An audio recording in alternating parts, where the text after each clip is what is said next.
विधानसभा अध्यक्ष जी के द्वारा बोलने का नेता प्रतिपक्ष को मौका मिला, लंबे समय तक बोले।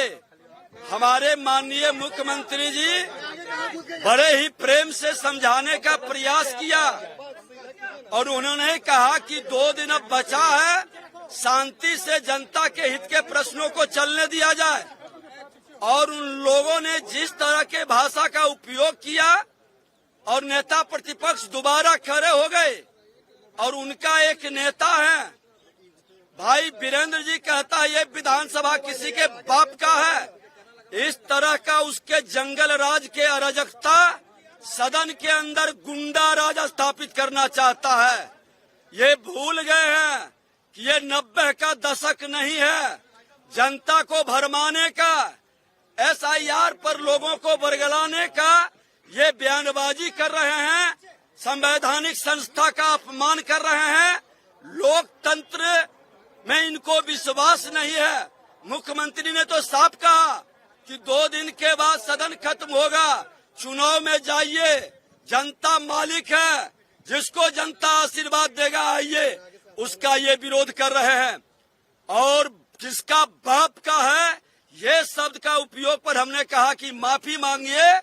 ये माफी नहीं मांगना, ये जंगल राज वाले लोग गुंडा राज का प्रदर्शन सदन के अंदर और सदन के बाहर कर रहे हैं। लेकिन 90 का दशक नहीं है, ये 2025 है, 21वीं सदी का। अब बिहार गुंडा राज में नहीं जाएगा, बिहारी का अपमान नहीं होगा और बिहारी के सम्मान के लिए हर तरह से बलिदान देने के लिए हम लोग तैयार हैं। माफी नहीं मांगेंगे तो फिर ऐसे लोग को सदन में बैठने का उचित नहीं है। राजनीति में और खास करके विधानसभा और विधान परिषद लोकसभा में हमारे यहाँ कार्य संचालन नियमावली बनी हुई है और ये बात नहीं है कि पोजीशन पहली बार विधानसभा में एक्ट कर रहा है। एक तरीका है। कल भी इन लोगों ने उदंडता का परिचय दिया। माननीय विधानसभा अध्यक्ष के ऊपर कागज का टुकड़ा फेंकना, टेबल उठाना और हमारे मार्शल को कहुनी से मारना, इतना। और खुद माननीय विधानसभा अध्यक्ष ने जैसे विधानसभा शुरू हुआ है उन्होंने आग्रह किया है कि मर्यादा से विपक्ष अपनी बात कहे। और जब उन्होंने लीडर ऑफ द पोजीशन को बुलाया बोलने के लिए तो बहुत विस्तार से अच्छे तरीके से अपनी बात को कह रहे थे, क्योंकि विधानसभा एक विमर्श की संस्था है जहां विमर्श होता है और अपनी अपनी बात को रखते हैं और जनता देखती है कि किनके बात में दम है। इस बीच माननीय मुख्यमंत्री ने अपनी बात को कहा कि आप जो इस तरह से आप लोग कर रहे हैं, हल्ला कर रहे हैं, हंगामा कर रहे हैं, अब 2-3 दिन के बाद विधानसभा खत्म होना है, सबको जाना है अपने अपने क्षेत्र में। आपको जो बोलना है आप जनता के बीच बोलिए, लेकिन प्रश्न काल को चलने दीजिए, जनता के हित का बात है। लेकिन कुछ लोग माने नहीं और अपशब्द का प्रयोग किए, जो कि कदापि किसी भी विधानसभा सदस्य को उचित नहीं लगता है। और हम लोगों ने आग्रह किया कि आप खेद प्रकट कीजिए। खुद कई बार हमने भी खेद प्रकट किया है। विजय सिन्हा जी अध्यक्ष रहते हुए, मंत्री रहते हुए, विधायक रहते हुए भी खेद प्रकट किया है।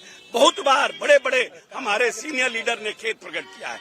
लेकिन जिस शब्द का प्रयोग किया गया, ये विधानसभा के आने वाली पीढ़ी, हम तो आज हैं कल नहीं रहेंगे, लेकिन जो पीढ़ी आने वाली पीढ़ी है जो देखती है कि कैसे विधानसभा चलता है, वो आज निश्चित रूप से इस घटना के और कल की घटना से शर्मसार हुई है। इसीलिए पूरे घटनाक्रम का हम लोग पूरी तरह से निंदा करते हैं और हम महादेव से इस सावन के महीने में मनाते हैं कि भगवान ओपोजिशन को सद्बुद्धि दे कि वो अपने तरीके से विरोध प्रकट करने का काम करे। भी जारी रहेगी आप लोग की? माफी मांगने का हम लोगों ने माफी मांगने के लिए कहा है और हम लोगों का प्रयास होगा कि अब तो मात्र 2-3 दिन है कि अवरोध न हो, सुचारू रूप से विधानसभा चले। और हम लोगों का आग्रह होगा कि एक सीनियर लीडर हैं वीरेंद्र जी भी, अगर गलती से जोशवश भूलवश अगर उनसे ये बात हुआ है तो वो खेद प्रकट करके अपनी बात को विधानसभा को आगे चलने दें। अगर आप ये वीडियो YouTube पर देख रहे हैं तो हमारे चैनल को सब्सक्राइब कर बेल आइकन दबाएं और Facebook पर देख रहे हैं तो हमारे पेज को लाइक करें।